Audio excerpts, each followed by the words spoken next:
Dobro jutro, danas slavimo dan pobjede nad fašizmom.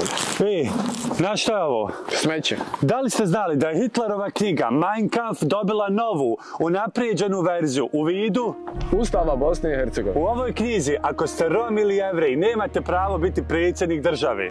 Dok je u Bosni i Hercegovini situacija identična, ali ako ste Srbin iz Mostara, Hrvat iz Banja Luke ili Bošnjak iz Trebinja, također manje vrijedite. Dakle, sve dok imamo ovu situaciju i sve dok imamo murale ratnih zločinaca po zidovima, dvije škole pod jednim krovom, djecu koja nemaju pravo učiti svoj maternji jezik, ulice po nazivima fašista, ovaj sistem jeste fašistički. Danas je licemjerno slaviti pobjedu nad fašizmom jer fašizam nije pobjeđen, ali sve dok postoje ljudi koji ne prihvataju ovaj sistem vrijednosti, postoji nada da će jednoga dana biti. Znači, antifašizam nije polagati cvijeće, govoriti kako je pobjeđen, nego boriti se protiv njega dok ne bude pobjeđen. Kontaž.